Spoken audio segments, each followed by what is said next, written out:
Good evening. I'm Jason Johansson, the homicide lieutenant with the Las Vegas Metropolitan Police Department. Here to brief you on a homicide investigation that we're currently conducting in the northbound lanes of Las Vegas Boulevard, just to the north of Palazzo Drive, and it's located within our convention center area command. Earlier this afternoon at approximately 4:04 p.m., officers from our convention center area command responded to a report of a shooting and a male down on the ground at that intersection of Las Vegas Boulevard and Palazzo Drive. As officers responded on scene, they located a gray Jeep Cherokee, which was our victim's Cherokee, and they located our victim in the number 2 travel lane of northbound Las Vegas Boulevard, just to the north of that intersection.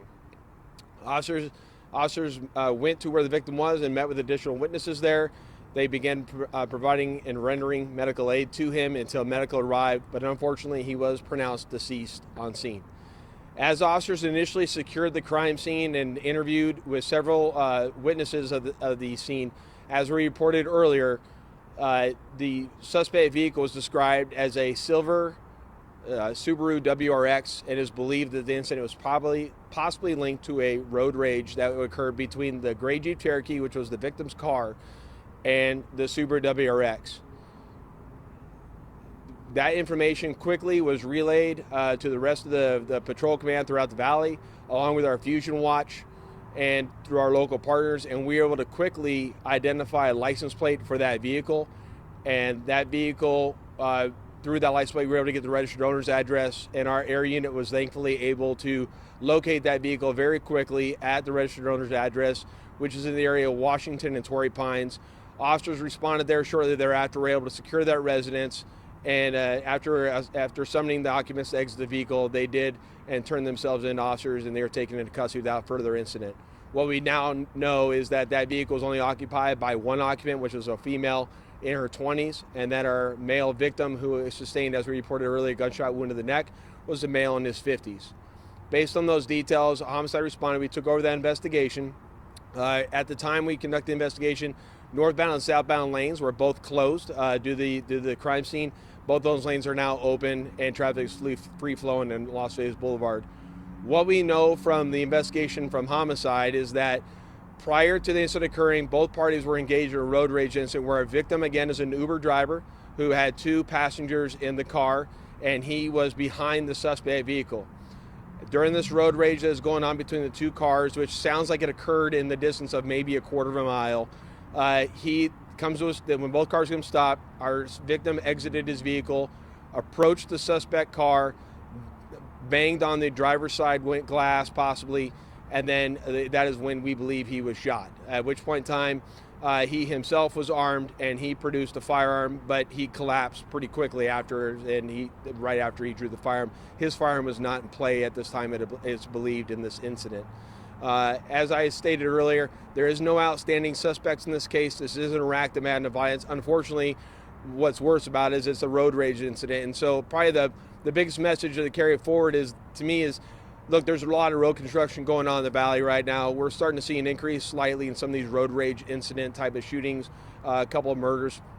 Please, none of this is worth their life. Had he stayed in his car, I'm not advocating for what occurred. What I'm saying is, had he stayed in the car, this probably wouldn't be, and it wasn't worth somebody's life. There's a lot of construction traffic down there also. Just everyone be patient. None of this is worth your life over a road rage incident. With that, I'll take any additional questions you may have. I assume the suspect was booked into CCDC. What So right now, I'm not going to give out any charge right now because we're still doing the interview and finding out what their side of the story is on everything. And I think it's too early to have a definitive charge on that for right now. Do we know how many shots were fired? I do not know how many shots fired at this point in time. I do know no shots were fired from the victim's fire. The other 2 victims in the Uber, where are they now? I classify them as witnesses. They kind of witnessed everything that happened. They're very cooperative. We interviewed them as homicide. They're hopefully on about their way. Unfortunate for their experience that they had today. This investigation happened on the on the racetrack that was flooded, the fencing and everything else. Did that complicate the investigation at all? No, I don't think that complicated the investigation. I think the aspect of that is that's what led to a lot of the road closures that are down there.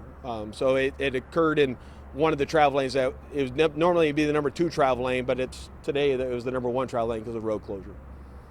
Are you looking for any additional video Now, if there's any additional witnesses or a video and you were not interviewed by detectives or law enforcement today, which I'm sure did occur, please reach out to the LVMPD homicide section or reach out through Crime Stoppers of Nevada. That information is always used in our investigation. Those tips and any of those leads greatly help us in our investigation. I appreciate you bringing that up. One last thing. So we had 2 shootings within 45 minutes within a block of each other. Can you speak to the amount of resources that Metro has? Was Metro stressed? Does it have the amount of resources to cover 2 of these shootings? There's an enormous amount of resources that go into every investigation such as this.